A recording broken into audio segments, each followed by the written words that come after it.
आदाब, नमस्कार। परभनी आज तक में आपका स्वागत। मैं महमूद खान, आप देख रहे हैं परभनी आज तक।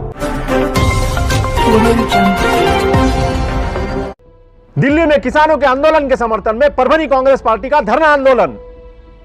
केंद्र सरकार द्वारा किसान विरोधी विधेयक पारित किए जाने को लेकर पिछले 9 दिनों से लाखों किसानों द्वारा दिल्ली के सीमा के सड़कों पर प्रदर्शन किया जा रहा है। उनके इस आंदोलन के समर्थन में परभनी शहर में कांग्रेस पार्टी के पदाधिकारियों और कार्यकर्ताओं ने सरकार के विरोध में छत्रपति शिवाजी महाराज की प्रतिमा के परिसर में धरना आंदोलन किया है।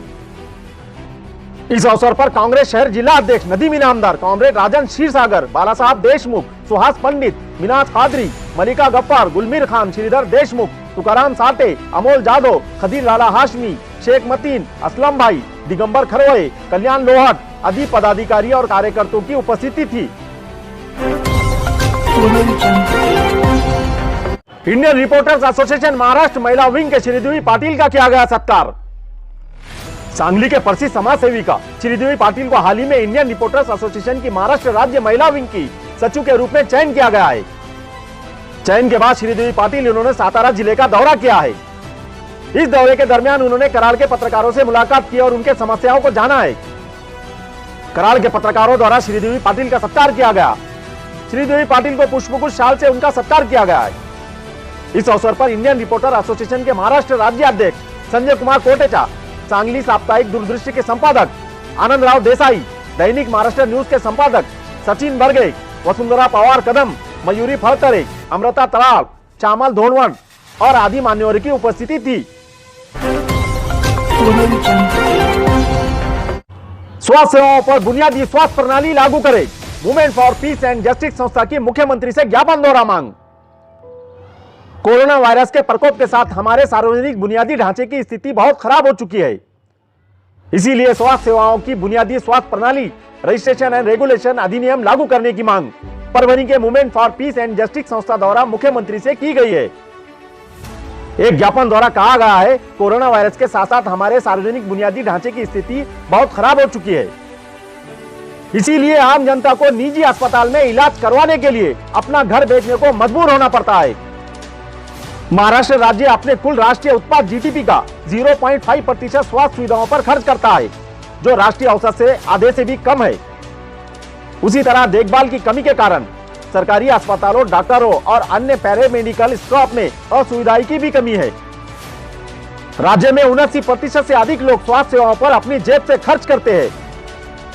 उसके पीछे गरीबी एक बड़ा कारण है।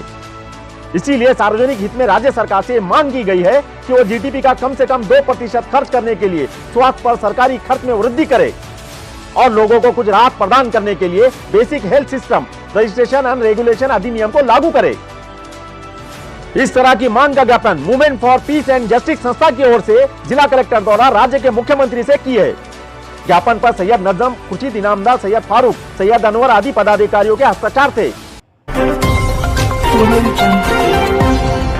रक्तदान शिविरों का आयोजन कर सामान्य अस्पताल ब्लड बैंक को सहयोग करने की अपील। रक्तदान महान दान है, क्योंकि शरीर के बहने वाले रक्त का कुछ अंश मात्र का दान करने से बिना किसी नुकसान के किसी भी जरूरतमंद की जान बचाई जा सकती है। कोरोना महामारी के इस संकट समय में परभनी जिला अस्पताल द्वारा रक्तदान शिविर करने की अपील की गई है। परभनी जिला सामान्य अस्पताल के ब्लड बैंक द्वारा यह अपील की गई है कि वर्तमान में थैलेसीमिया और अन्य रोगों की बढ़ती संख्या और कोरोना महामारी के पृष्ठभूमि पर रक्तदान शिविरों की संख्या में कमी आई है, जिससे मरीज के रिश्तेदारों को ब्लड मिलना मुश्किल हो रहा है। संस्थानों के विभिन्न संगठनों के माध्यम से जिला सर्जन नागर ओझे ने यह अपील की है कि कोविड-19 के सरकार द्वारा जारी नियमों का अनुपालन करते हुए रक्तदान शिविरों का आयोजन किया जाए। इन रक्तदान शिविरों से परभनी सामान्य अस्पताल ब्लड बैंक को सहयोग करने की अपील की है।